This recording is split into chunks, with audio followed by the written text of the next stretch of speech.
Tollywood, Bollywood এমনকি হলিউডও কাজ করেছেন তিনি। পেয়েছেন জাতীয় পুরস্কার। জানেন কে তিনি? আসুন জেনে নেওয়া যাক। নামদার স্বরূপ দত্ত। পুরুলিয়া শহরের চাইবাসা রোডে দুর্গা মন্দির সংলগ্ন ডাক্তার ডাঙ্গায় তার বাড়ি। 1999 সালে তিনি প্রথম সিনেমা জগতে পা রাখেন। টলিউড, বলিউড এবং হলিউড মিলিয়ে প্রায় 50টি সিনেমায় স্টিল ফটোগ্রাফি করেছেন তিনি। 7টি ডকুমেন্টারিতে ডিরেক্টরের কাজ করেছেন। সাহিত্য চর্চার মধ্য দিয়ে তার বড় হয়ে ওঠা।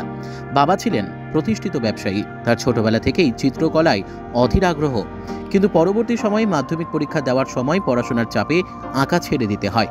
দীর্ঘদিন পর যখন তিনি অঙ্কনের জগতে ফিরতে চান, তখন এক প্রকার তিনি সবকিছুই ভুলে গিয়েছেন।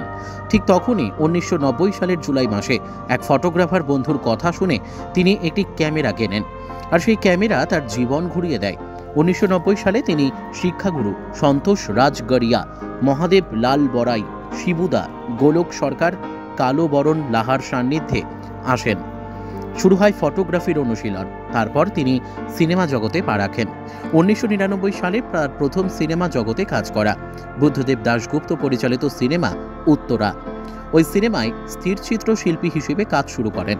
তারপর একের পর এক বহু সিনেমায় কাজ করেন তিনি, যার কারণে তার ঝুলিতে এসেছে মেডেল, পুরস্কার ও শংসাপত্র। পেয়েছেন রাজ্য ও জাতীয় স্তরে পুরস্কারও। বুদ্ধদেব দাশগুপ্তর সাথে প্রায় 22-23 বছর ধরে কাজ করেছিলাম একটানা, উত্তরা থেকে শুরু করে পরপর ছবিতে। তারপরে কৌশিক গাঙ্গুলির সঙ্গে প্রায় 12টা ছবিতে কাজ করেছি। অপর্ণা সেন, গৌতম ঘোষ, অঞ্জন দত্তের ছবিতে, তারপর ন্যাশনাল অ্যাওয়ার্ড পাওয়া ময়ূরাক্ষী, ডিপ ফ্রিজ, রাজ চক্রবর্তীর কাঠমান্ডু, এবং প্রায় বললাম 49টা ছবিতে কাজ করেছি। দুটো বিদেশি ছবি আছে এই লিস্টে। একটা রোমের ইতালো স্পিনেল্লি পরিচালিত গাঙ্গোর, আর আরেকটা হলো হলিউডের একজন পরিচালক এসেছিলেন জেফ্রি ব্রাউন, তার ছবির নাম ছিল সোল্ড। এই ছবিগুলোরও আমি অফিসিয়াল স্টিল ফটোগ্রাফার ছিলাম। কত সাল থেকে এই প্রফেশনে যুক্ত? আমি 99 সাল থেকে। আমি প্রায় 50টার মতো সিনেমাতে স্টিল ফটোগ্রাফার হিসেবে কাজ করেছি, আর তার মধ্যে 7-8টা ছবিতে অভিনয়েও আমাকে দেখা গেছে।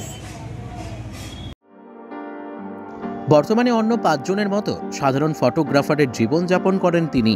এছাড়া বিভিন্ন সাংস্কৃতিক মঞ্চে শ্রুতি নাটক অভিনয় করে থাকেন।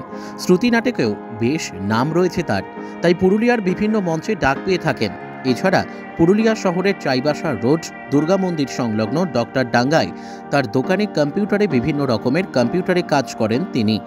আর ওই সকল ব্যস্ততার ফাঁকে পুরুলিয়া তথা গ্রাম বাংলার গ্রামীণ ছবি তার ক্যামেরাবন্দি করতে বেরিয়ে পড়েন।